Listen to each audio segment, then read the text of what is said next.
The Tom Woods Show, episode 2357. Prepare to set fire to the index card of allowable opinion. Your daily dose of liberty education starts here. The Tom Woods Show. Hey folks, believing that the end of the world might be a bad thing that we should try to avoid is not a Russian talking point.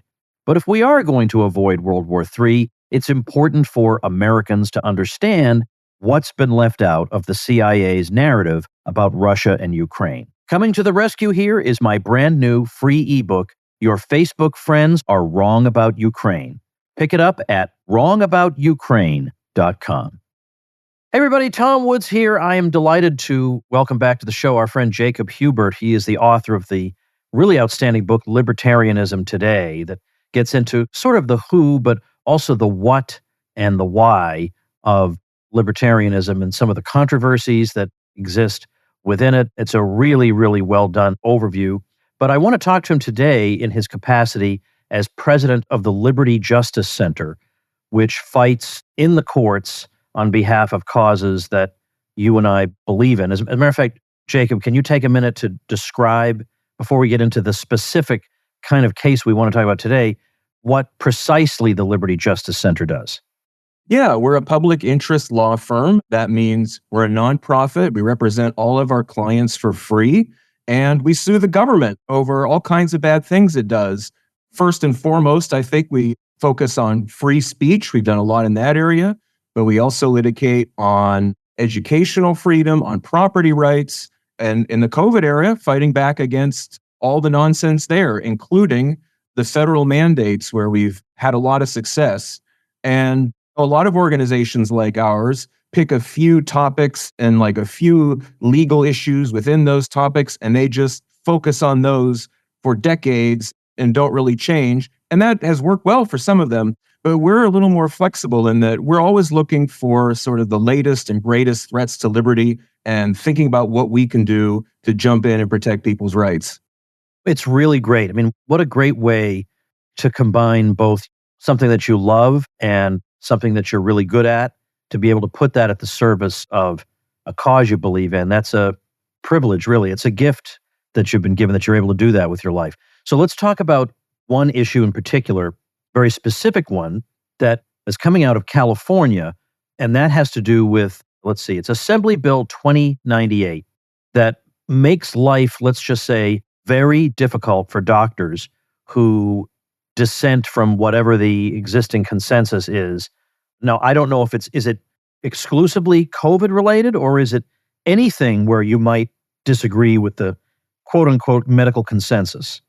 No, it's weirdly specific to COVID.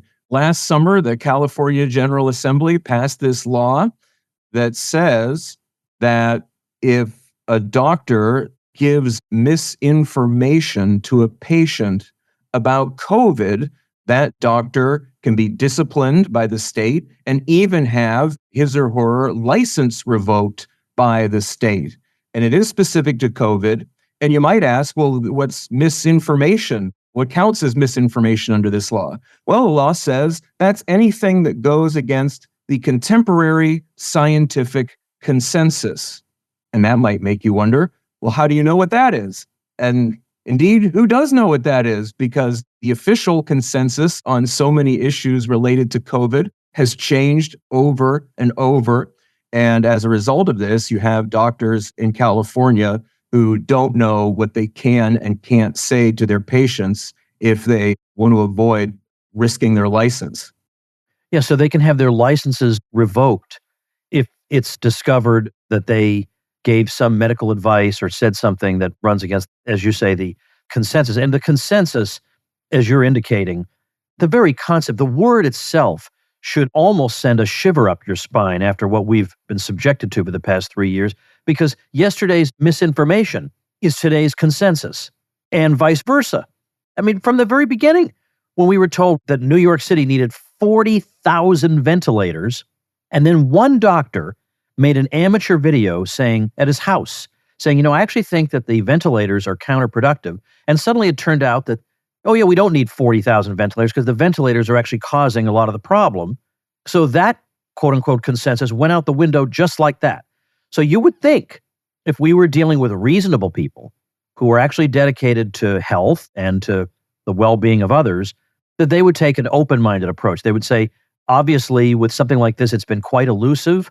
We expected that harsh, non-pharmaceutical interventions like lockdowns and masks would accomplish a lot. They apparently didn't. So again, we have to be a little bit modest in the kinds of things that we predict will happen or the kinds of authoritative statements we make. You would think we would hear something like that rather than whatever the fleeting consensus of the moment is, that's what you have to subscribe to on penalty of losing your license. But here we are. Yeah, right. You'd think that's what they would say if we were ruled by rational, decent people. But of course we aren't, and especially people in California aren't. And of course, this law is anti-free speech, of course, because it seeks to control what doctors can and can't say. And you do have a right to free speech if you're practicing medicine, just like you have it anywhere else. And it's also, of course, inherently anti-science because the state is going to decide what counts as the right answer right now, and it's going to impose that on everybody. And you can't even talk about the alternatives with your patients. And this law is just about talking. It's just about what you say to your patients. It's not like, well, if you give your patient a treatment and that turns out to harm them, you'd be disciplined. It's just saying the wrong thing. And with this changing consensus is well known to our clients. When we saw that this law was about to be passed, we reached out to people in California to see if they could connect us with some doctors who would be affected by this. And we very quickly found some. We represent a psychiatrist in California named Mark McDonald and doctor board certified in family medicine, Jeff Barkey. These two doctors had long and respectable careers. They never got in trouble with the medical board for doing anything wrong. And then when COVID came along, they just started saying what they think, not just to their patients, but in public. So they were very early on saying that it doesn't make any sense to force kids to wear masks. And they questioned whether it makes sense for anybody to wear a mask. And they looked at the evidence about treatments like ivermectin and hydroxychloroquine, and they said, yeah, those look like they could be effective, and we shouldn't take those off the table. And of course, all those things were against the scientific consensus, at least at some time when they were saying them. But now, of course, many people recognize that they were right all along. And so they could have gotten in trouble if this law had been in place back then. Would they get in trouble if they said the same things now? Well, it's hard to say. Dr. McDonald has been investigated by the medical board in the meantime for his Twitter and Facebook posts for supposedly spreading misinformation about COVID. And that, of course, was just saying the same kind of stuff we were just talking about, questioning masks and that sort of thing.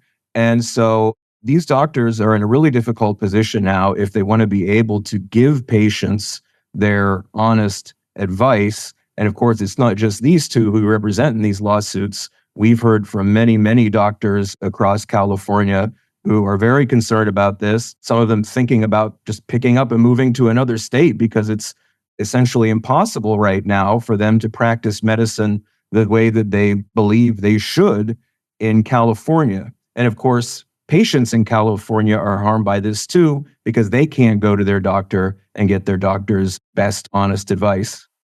Well, obviously there is an array of opinions on the COVID shots, but there seems to be a consensus among a lot of reasonable people that the costs outweigh whatever the benefits might be for children without a doubt, which is why they had very, very pathetic uptake among children. And then certainly when they said the 6 months to 5 years old can get it, there was just no interest in that. And there's been no interest in boosters.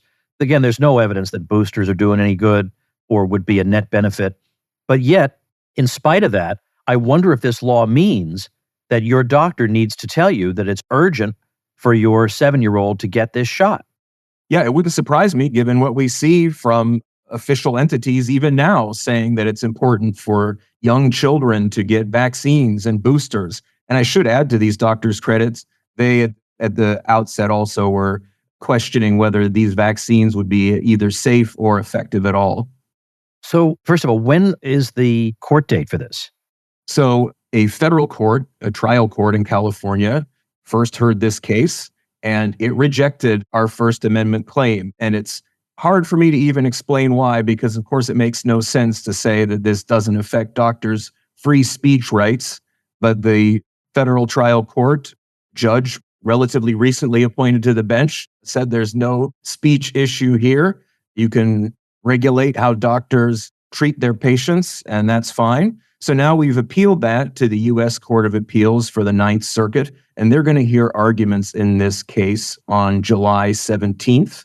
So I will argue to them that this obviously flagrantly violates doctors' free speech rights by controlling what they can and can't say on controversial issues. And of course, if the First Amendment protects anything, it's supposed to be your right to say what you think about controversial issues.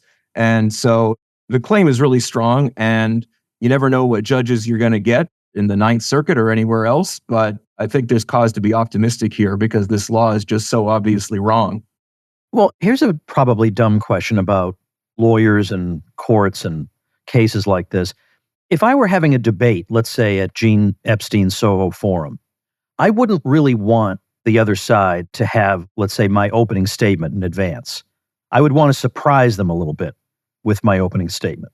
But here you are on a podcast and potentially laying out the exact kind of arguments you're going to make. Is that common? Like, does the other side more or less know what you're likely to say, and it's just a matter of which side is going to persuade the judge, so that it doesn't really matter if the other side knows what your line of argument is, given that they've probably anticipated it already? Well, yeah, I mean, they've seen what we have to say in the lower court already. And then when you have an appeal, the parties file briefs first. So if you're the one who appeals, you go first and file your brief. And then the other side, which would be the government here, gets to file its response. And then you get to file a reply to that. So you've already seen essentially the back and forth through the written briefs that are filed with the court. And then when you go argue in person, that's more about giving the judges an opportunity to ask questions that they have about what they've seen in the written arguments. You're really not supposed to surprise anybody with anything new there because you were supposed to lay it out in what you wrote in the first place.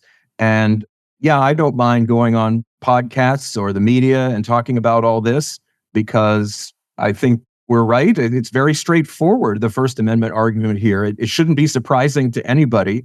I have found, not just in this case, but across the board, our opponents generally are much more reluctant to go out and try to defend their positions. And of course, when you're litigating against the government, they feel like they don't really need to defend themselves. They generally take a posture of, well, look, we're the government. Of course, what we did was right. Of course, we know what we're doing. Of course, it's ridiculous that anyone would challenge us. And that's kind of generally their attitude in court. And they don't really feel a need to go justify themselves to anybody publicly beyond the propaganda the government already does to bolster what it does. All right, I was just wondering about that. So are they going to be arguing something like the First Amendment isn't absolute, or if there's an emergency, we have to do what we have to do? Or are they going to find some other way of interpreting the First Amendment? I mean, it does seem like, now, leaving aside the issue of the incorporation doctrine, let's just assume that everybody takes for granted the incorporation doctrine, that the First Amendment applies to California. What's likely to be, or I suppose, what do you now know, is their line of argument going to be? The line of argument essentially is that the state can regulate how doctors treat their patients. They can regulate the kinds of things doctors can do to treat different illnesses and conditions. And so this is just that. It's just normal regulation of the medical profession, and it's not really about speech. But that's wrong. I mean, just on the surface, it's wrong because we are just talking about what doctors can say to their patients, totally apart from the question of what treatments they can prescribe. And also, the courts lately have been pretty clear and pretty good on this. The U.S. Supreme Court, not that long ago, made clear that professional speech is speech like any other. It gets the same First Amendment protection as other kinds of speech. And even this Ninth Circuit Court of Appeals has recognized that because it's been forced to by the Supreme Court. But, it came up in the Ninth Circuit before. Marijuana is illegal under federal law. So can they tell doctors that they can't advise patients that it could be helpful for them to use marijuana? And the court rightly said, no, you can't stop doctors from saying that. You might be able to, under the current legal framework, stop them from actually prescribing it, but you can't stop them from talking about it. And so this situation is just like that one. It's only about what doctors can talk about. And I'm hopeful that the court will recognize that. Hey everybody, quick message from our sponsor, Monetary Metals, where our old friend Jeff Deist, formerly of the Mises Institute, is now working. This is a company I've been using for a year or two probably, and the idea of it is this. We all know the direction the dollar is going in. Many of us own some gold, but we own that gold by, putting it in a box somewhere or hiding it or whatever, but it just sits there. But what if that gold could actually generate interest instead of just sitting there? Well, you can grow your gold year after year with Monetary Metals, which offers interest on gold paid in more ounces of physical gold. You can earn 2 to 4% on gold and silver in their leasing program, which supports qualified gold-using businesses. And if you're an accredited investor, you can earn higher returns, think double digits, in their gold bond offerings. All the interest is paid in physical ounces of gold, so your total ounces grow and compound year after year.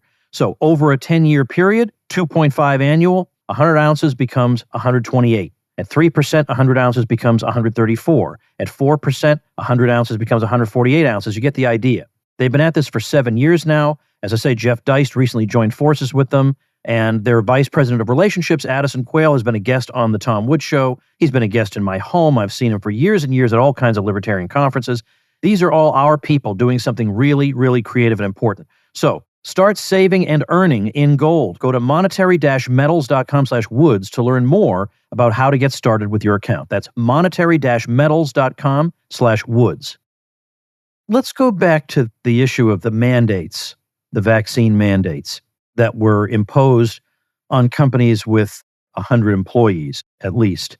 Now, that has been overturned, but it did a lot of damage, even in the short time it was in effect, to an awful lot of people who were displaced, who suffered financial insecurity and mental distress and everything else. You had some hand in fighting against those, I understand. So tell me about that. That's right. The Liberty Justice Center actually was the first organization, the first group to challenge that OSHA vaccine mandate. We saw it coming and we looked for someone who would be willing to stand up to this. We were fortunate to connect with a man who owns some grocery stores in Louisiana named Brandon Trosclair. And so as soon as that mandate went into effect, we were filing in court at 6 a.m. or something like that to get that challenge on file with the U.S. Court of Appeals for the Fifth Circuit. When you do that sort of thing, you go straight to the appeals court. And immediately, if essentially the Fifth Circuit issued a stay against that mandate nationwide so that nobody had to comply with it. Ultimately, there were a bunch of other people who challenged this, and the Supreme Court agreed that this was unlawful, that OSHA has no authority to prescribe a vaccine mandate for employees. And so, fortunately, it never went into effect, although, of course, lots of people had to scramble and think about what other job they were going to take when they assumed it was going to go into effect. And of course, no doubt, there are a great many companies, especially larger ones, that prefer to be in the good graces of the government. And if they know this is a policy the government wants enforced, they might just carry it out anyway. So even with the official coercive mandate gone, you still had employers saying, well, we need to do it. And it didn't matter to them what the science behind it was. You could argue all day long to them that this had no health effects whatsoever, and all you're doing is disrupting people's lives, and it just didn't seem to do anything. Yeah, that's right. And this current situation where you have the federal government pressuring private entities so much, even when there isn't an official formal rule, creates something of a problem for a libertarian lawyer like me, because as a general matter, I don't want to go to court and tell a private business what kind of rules it can prescribe for its employees, even rules that I think are outrageous. I think a private employer should be allowed to have as a general matter. And so then you have these things that you see companies doing. You see companies imposing vaccine mandates. You see the social media platforms censoring people. And if it wasn't for federal government pressure, they wouldn't be doing it. But if you can't prove that the government effectively made them do it, then you're going to court and just trying to stop a private business from doing something. And I don't want case law on the books saying it's okay to tell private employers what kinds of rules they can have. So it's a little bit of a conundrum for the libertarian lawyer right now. And I think the trick is to find those instances where you can show that the government played a critical role in making the private business do what it did. And so that's looking right now in a case against not only the Biden administration, but also Facebook and Twitter. Well, I was just going to say that as more and more documents come out, it's very obvious that even if Facebook and Twitter might have been inclined to do X, Y, and Z, they were obviously pressured into doing X, Y, and Z, and particularly more in the case of Twitter than Facebook. Because in the case of Twitter, you see case after case of even pre-Elon Musk Twitter executives corresponding with government officials and saying, we don't see that Twitter member X violated our rules or did anything wrong, so we're not going to suppress that person or that person's material. But then that suddenly changed. As you see, the pressure just seemed insurmountable and they just began to go along with it. And I don't say that to exonerate Twitter, but rather just to emphasize that the institution that holds the monopoly on violence very, very often holds the upper hand. Yeah, that's right. Absolutely, they do. And we know that, especially these social media platforms, there's always this sort of antitrust threat in the background. Sometimes they even evoke it explicitly in talking about how they have to be responsible and that sort of thing. And so you do have these companies being pressured into doing this, and you do have better and better evidence of that coming out. Sort of the pressure really mounted in July of 2021, where you had this press conference with Jen Psaki and Surgeon General Murthy, and they were saying essentially in that press conference, yeah, these social media platforms need to get in line. They need to stop this misinformation. And they didn't say or else exactly, but we know very much what they meant. They said they're communicating with them, and they said we're telling them essentially what they need to do. And of course, these companies take that as more than just a suggestion. There was an email that came out a while back, a series of emails between the White House's digital media director, Rob Flaherty, who recently was in the news for resigning, where he was pushing Facebook officials, telling them they need to do better. And unfortunately, the Facebook officials just sort of groveled in response, like, oh, yes, please tell us. We want to be accountable. Let us know what we can do. And there was perhaps more eager cooperation there than at Twitter. And so we have a client who was censored right at that time. His name is Justin Hart. I suspect a lot of your users are familiar with him from Twitter. He's been very outspoken on COVID issues. Oh, yeah, I follow him. And he was censored. He was censored for a Facebook post that said masking children is impractical and not backed by research and real-world data, and had a little graphic to illustrate that. He was suspended from Facebook for posting that. He was locked out of his Twitter account for saying, we know that masks don't protect you. So in response to that, we sued platforms and the Biden administration, saying that they had conspired to violate his First Amendment rights. And the court in Northern California, where we had to go for this, Judge Charles Breyer, actually the brother of former Supreme Court Justice Stephen Breyer, rejected this out of hand. He said, well, you don't really have any proof that they made the platform censor your client. So there's not a First Amendment problem here. But the case was allowed to go on a little bit for a small slice of it. In the meantime, all this great evidence came out through the Twitter files and other things showing what's been going on. And so recently we went back and asked the court to amend our complaint that we filed to add all these details to show the things that the judge had said we were missing. And normally you're allowed to do that. If the judge says your first complaint isn't good enough, it's pretty standard to be able to go back and revise it. And so we did, and we put in all this evidence. And then Judge Breyer again recently said, no, you still don't have it. I mean, yeah, you got all these documents, but there's not one that says we'll censor Justin Hart for these posts. So there's no government action here. There's no First Amendment problem here. and you're dismissed. So now that case needs to go to the Ninth Circuit Court of Appeals, and we'll see what happens there. But the way that was handled was totally different from a way a case would normally be handled when the defendant is asking to dismiss it. Normally, the courts are supposed to assume what you're alleging is true. They're supposed to draw all the inferences in your favor when you're a plaintiff coming to court. But nothing was good enough for this judge. And unfortunately, the courts so far aren't too eager to do much about the social media censorship, except there's one that was brought by the state of Missouri and some other states in a federal court in Louisiana before a judge who's known to be very good from our perspective on a variety of issues. And he's actually let them go forward. He's letting them get discovery. They're allowed to depose Jen Psaki. They're allowed to depose these other officials, and they're getting lots of documents.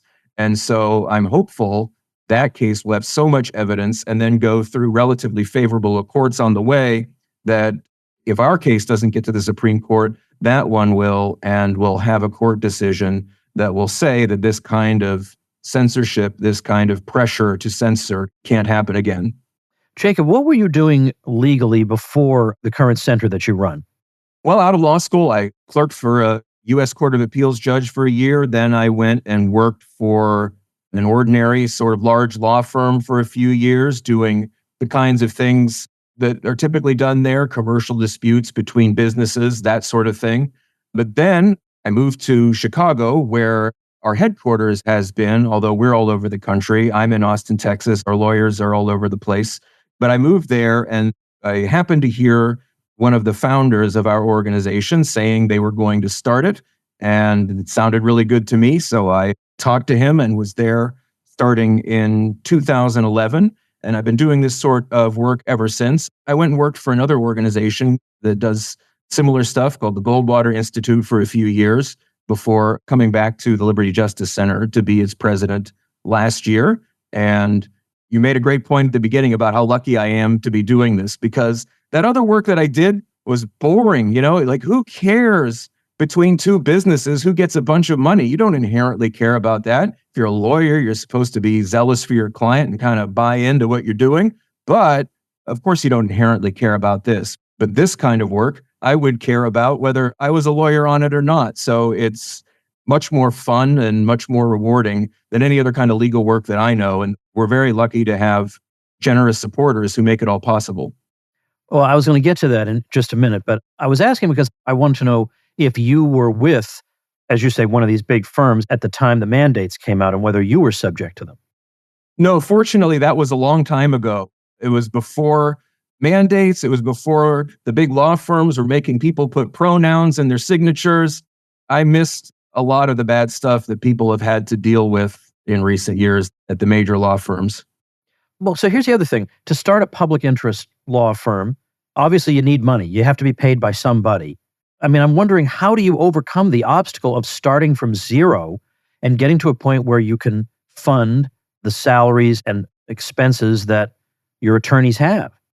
Well, we're fortunate that our founders were already involved in some other nonprofit matters, had connections to donors, connections to foundations that like to support this kind of work. So we got some money early on, and it didn't cost too much early on. There was a time when I was the only lawyer at the Liberty Justice Center, and now we're about to be up to 10 lawyers spread all over the country. And as you succeed, you attract more money. And we were really able to take off and expand.